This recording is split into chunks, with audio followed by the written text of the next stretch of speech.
মুভির শুরুতে আমরা 12 বছরের একটি ছেলেকে দেখতে পাই, যার নাম হলো রেনাটো। একদিন ওর বাবা ওর জন্য একটি সাইকেল কিনে নিয়ে আসে। এরপর রেনাটো সেই সাইকেল নিয়ে শহরে ঘুরতে বেরোয় যায়। এরপর রেনাটো তার বন্ধুদের সাথে দেখা করতে আসে। ওর বন্ধুরা সাইকেল দেখে অনেক খুশি হয়। তখন রেনাটোর একজন বন্ধু হঠাৎ করে বলে উঠে, এই দেখো, ও এদিকেই আসছে, সবাই বসে পড়ো। তখন সবাই ওখানে বসে পড়ে, কিন্তু রেনাটো তখনও বুঝতে পারছে না যে আসলে কে আসছে, কাকে দেখে সবাই বসে পড়েছে। তখন ওদের সামনে থেকে শহরের সবচেয়ে সুন্দরী, হট, সেক্সি একজন নারী হেঁটে যাচ্ছিল, যার নাম ছিল মালেনা। রেনাটো মালেনার প্রতি গভীরভাবে আকৃষ্ট হয়ে পড়ে, যেন তার থেকে চোখ ফেরানোই অসম্ভব হয়ে যায়। এরপর রেনাটো সাইকেল নিয়ে ওর বন্ধুদের সাথে মালেনার পেছনে পেছনে ফলো করতে থাকে। মালেনার বাবা ছিলেন একজন স্কুল টিচার। তিনি প্রায় সময়ই একা থাকতেন, তবে তার একটু সমস্যা ছিল, আসলে সে একটু কানে কম শোনে। রেনাতো এবং তার বন্ধুরা ওই স্কুলেই পড়তো। মালেনার বিয়ে হয়েছে, কিন্তু তার স্বামী বেশিরভাগ সময় তার সাথে থাকে না, কারণ তার স্বামী আর্মিতে রয়েছে। তবে মালেনা অনেক বেশি সুন্দরী ছিল,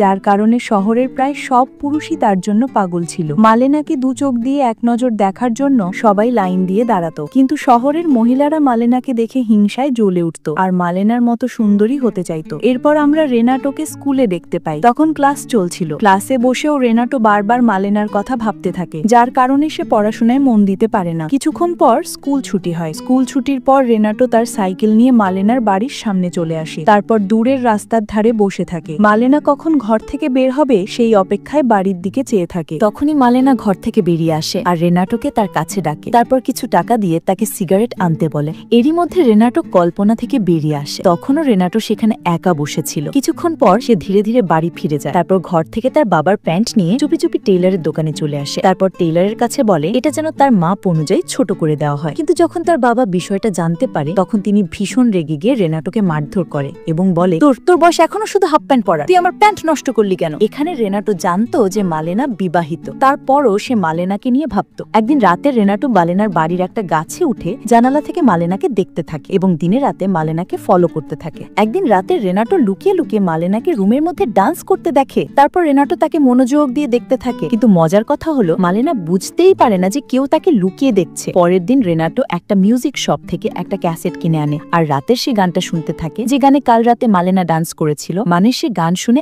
একা একা ফিল নিচ্ছিল। কিন্তু তখনই মালেনা রুমে চলে আসে। এটা দেখে রেনাটো অনেক খুশি হয়ে যায়, কিন্তু বিষয়টি হাস্যকর, কারণ রেনাটো সব একা একা ইমাজিনেশন করছিল। পরদিন যখন রেনাটো তার সাইকেল নিয়ে মালেনাকে পেছন থেকে ফলো করছিল, তখন সে দেখতে পায় শহরের নামি দামি টাকাওয়ালা লোক থেকে শুরু করে গরিব লোক, এমনকি বড় বড় সরকারি কর্মকর্তারাও নজর রাখছে শুধু মালেনার আকর্ষণীয় ফিগারের দিকে।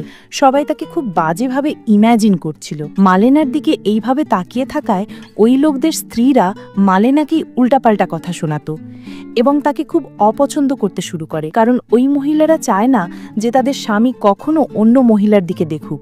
তারা চায় তাদের স্বামী শুধু তাদেরকেই দেখুক। তবে মালেনা কখনো কোনো কারণে কাউকে কোনো জবাব দেয় না। মালেনা সবসময় চুপচাপই থাকে।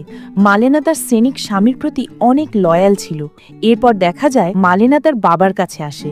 সে এখানে প্রতিদিনই আসতো, কারণ তার বাবার অনেক বয়স হয়েছে এবং তাকে সময় মতো ওষুধ খেতে দিতে হয়। তাই মালেনাকে তার বাবার খেয়াল রাখার জন্য সবসময় এখানে আসতে হতো। রেনাটো মালেনার পেছনে পেছনে ফলো করতে করতে মালেনার বাবার এখানে চলে আসে। এরপর লুকিয়ে লুকিয়ে তাদেরকে দেখতে থাকে। পরের দিন আমরা দেখি শহরের কিছু আর্মি অফিসার আর কিছু সরকারি লোক মাইকে অ্যানাউন্স করে বলেন কিছু লোক যুদ্ধে মারা গেছে এবং তাদের মধ্যে মালেনার স্বামীও রয়েছে। এই খবর শুনে শহরের লোক মালেনাকে পাওয়ার জন্য অস্থির হয়ে পড়ে আর সবাই অনেক খুশি হয়ে যায়, কারণ মালেনা এখন একা হয়ে গেছে। এরপর মালেনা নিজের স্বামীকে হারিয়ে অনেক কান্না করতে থাকে। সে তার স্বামীকে অনেক ভালোবাসত, কিন্তু এখন মালেনা একা হয়ে গেছে। তাই সে নিজের বাড়ি ছেড়ে তার বাবার বাড়িতে গিয়ে থাকতে শুরু করে। এরপর একদিন দেখা যায় রেনাটো বাইরে থেকে মালেনাকে দেখছিল। তখন মালেনা খুব জোরে জোরে কান্না করছিল।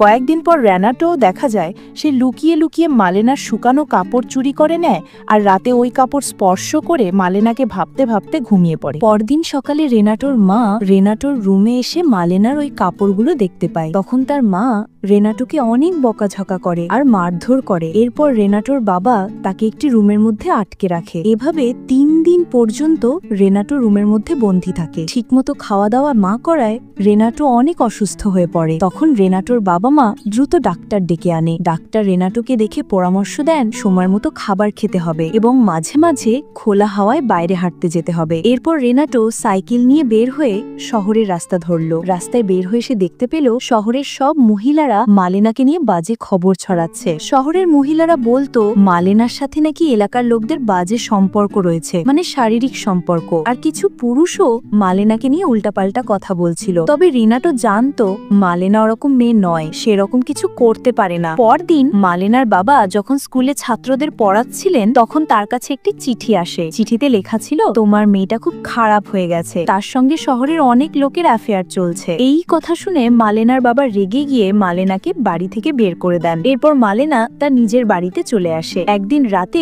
যখন আবারও রেনাটো গাছে উঠে মালেনাকে দেখার চেষ্টা করছিল তখন সে দেখতে পায় শহরের একজন সরকারি অফিসারের সঙ্গে মালেনার অ্যাফেয়ার চলছে, মানে তারা শারীরিক চাহিদা মেটাচ্ছে। রেনাটো এই দৃশ্য দেখার পর মন ভীষণ খারাপ হয়ে যায়, কারণ সে মালেনাকে খুব ভালো মেয়ে ভাবত। পরবর্তীতে ওই অফিসার কাজ ছেড়ে বাইরে চলে গেলে হঠাৎ একজন ডেন্টিস্ট এসে সেই সরকারি অফিসারের উপর হামলা করে, কারণ ওই লোকও মালেনাকে পছন্দ করত এবং মালেনার সঙ্গে শারীরিক সম্পর্ক করতে চেয়েছিল। ঠিক তখনই সেই ডেন্টিস্টের স্ত্রী পুলিশ নিয়ে আসে এবং বলে আসলেই আমার স্বামীর সঙ্গে মালেনার অ্যাফেয়ার চলছে। এরপর তিনি মালেনার উপর মামলা করেন। এই ঘটনা বাতাসের মতো চারিদিকে ছড়িয়ে পড়ে।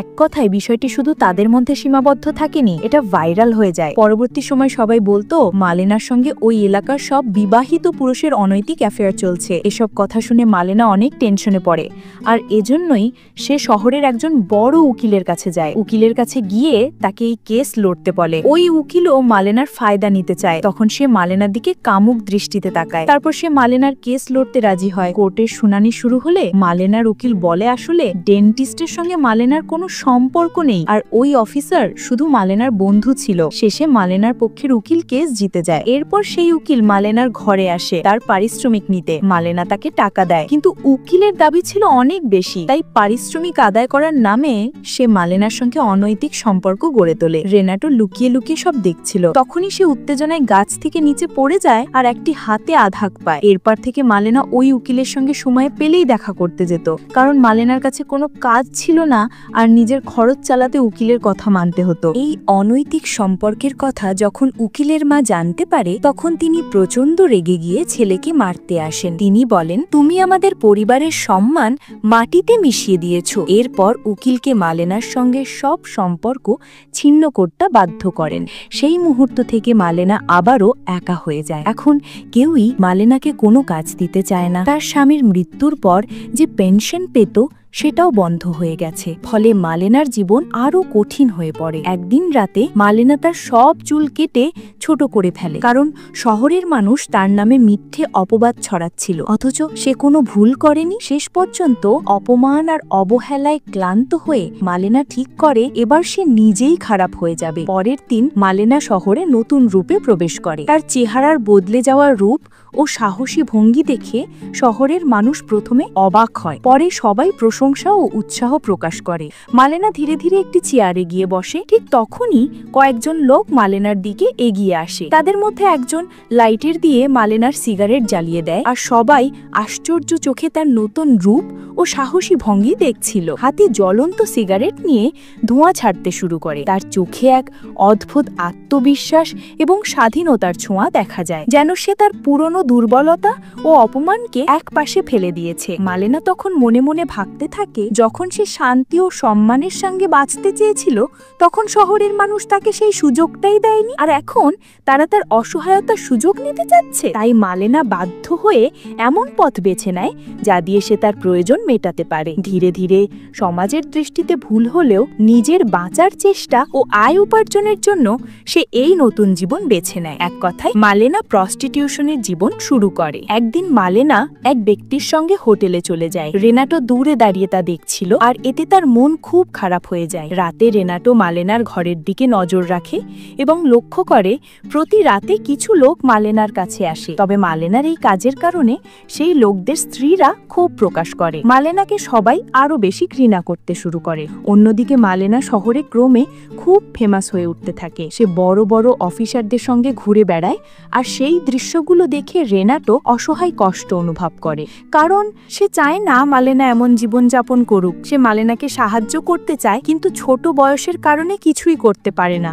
একদিন রেনাটো লক্ষ্য করে মালেনা একজন বড় অফিসারের সঙ্গে কোথাও রওনা হয়। তখন রেনাটো গাছের ওপরে বসেছিল। যখন সে মালেনাকে একজন বড় অফিসারের সঙ্গে যেতে দেখে, রেনাটো এটা সহ্য করতে না পেরে আচমকা বেহুশ হয়ে যে পড়ে। তার পরিবার ভেবেছে রেনাটোর ওপর কোনো ভূতের প্রভাব পড়েছে, তাই তারা তাকে চার্চের ফাদারের কাছে নিয়ে যায়। অন্যদিকে শহরের সব মহিলা তাদের স্বামীদের নিয়ে চিন্তিত হয়ে পড়ে, কারণ মালেনার কারণে তাদের সম্পর্ক আস্তে আস্তে খারাপ হতে থাকে। একদিন কয়েকজন মহিলা মিলে হোটেলে মালেনাকে হাতে নাতে ধরে ফেলে যখন সে একজনের সঙ্গে অনৈতিক কাজ করছিল। তারা মালেনাকে বাইরে টেনে আনে, তার সব কাপড় ছিঁড়ে ফেলে এবং মারধর করে। শেষে তারা তার চুল কেটে তাকে ভীষণভাবে অপমান করে। সবাই মিলেমিশে মালেনাকে শহর ছেড়ে যেতে বাধ্য করে। তখন কেউই তাকে সাহায্য করতে আসে না। মালেনা যে কষ্টের মধ্যে দিয়ে গেছে তা অসহনীয়। আর কোনো অপমান সহ্য করতে না পেরে সে শেষ পর্যন্ত শহর ত্যাগ করে।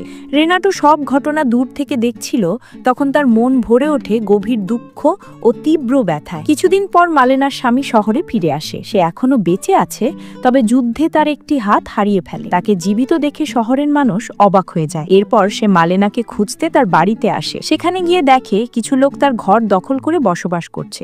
যুদ্ধে তাদের নিজস্ব ঘর ধ্বংস হয়ে যাওয়ায় তারা এখন এই ঘরেই থাকে। মালেনার স্বামী শহরের লোকদের কাছে তার স্ত্রী মালেনার ব্যাপারে জিজ্ঞেস করে, কিন্তু সেখানে থাকা কেউ কিছুই বলতে চায় না যে তার স্ত্রী মালেনার কি হয়েছে। মালেনা কোথায় আছে তা কেউ স্পষ্টভাবে জানায় না। তার বন্ধুরাও তার সম্পর্কে উল্টাপাল্টা কথা বলেন যে সেইখানে না থাকার সময় কি কি করত। এসব শুনে মালেনার স্বামী রেগে যায়। রেনাটো মালেনার ব্যাপারে তাকে জানাতে চায়, কিন্তু সরাসরি মালেনার স্বামীর সামনে কথা বলার সাহস পায় না। রেনাটো জানতো মালেনা কোন ট্রেনের কোথায় গেছে, তাই সে রাতে মালেনার স্বামীর জন্য একটি চিঠি রেখে পালিয়ে যায়। চিঠিতে লেখা ছিল মালেনা এখনো তার স্বামীকে ভালোবাসে এবং মালেনার বর্তমান ঠিকানা উল্লেখ করা ছিল। চিঠি পাওয়ার পর মালেনার স্বামী ট্রেনে উঠে মালেনাকে খুঁজতে বের হয়ে যায়। 1 বছর পর মালেনা তার স্বামীকে নিয়ে ওই শহরে ফিরে আসে। তারা শহরের রাস্তা দিয়ে হেঁটে যাচ্ছিল। তখন শহরের সকল মহিলারা দেখতে পায় যে মালেনা আগের চেয়ে আরো সুন্দরী হয়ে গেছে, কিন্তু এখন সে তার নিজের স্বামীর সাথেই থাকে। এতে ওই মহিলারা বুঝতে পারে মালেনা এখন আর তাদের জন্য কোনো সমস্যা নয়। মালেনার সাহস আর মনোবল দেখে সবাই অবাক হয়ে যায়। সবাই তাকে সম্মানের সাথে সম্বোধন করতে শুরু করে। মালেনা যখন বাজারে যায়, তখন তাকে যে মহিলারা মেরেছিল তারা সবাই গুড মর্নিং জানায় এবং তাকে ম্যাডাম বলে সম্বোধন করে। মালেনাও সব ভুলে তাদের গুড মর্নিং বলে। এরপর মালেনা বাজার থেকে ঘরে যাচ্ছিল, তখন তার হাত থেকে কিছু ফল নিচে পড়ে যায়। রেনাটো সেখানে এসে তার ফলগুলো তুলতে সাহায্য করে। এরপর যখন মালেনা চলে যাচ্ছিল, সে মালেনাকে গুড লাক বলে। এরপর রেনাটো সাইকেল নিয়ে চলে যায় আর মনে মনে ভাবতে থাকে যে সে মালেনাকে কখনো ভুলতে পারবে না। এখানেই মুভির কাহিনী শেষ হয়ে যায়। তো বন্ধুরা, গল্পটি তোমাদের কেমন লেগেছে কমেন্টে জানাতে ভুলবে না। আর চ্যানেলে নতুন হলে সাবস্ক্রাইব করুন। দেখা হবে নতুন কোনো ভিডিওতে। ততক্ষণ পর্যন্ত সুস্থ থাকবেন, ভালো থাকবেন। আল্লাহ হাফেজ।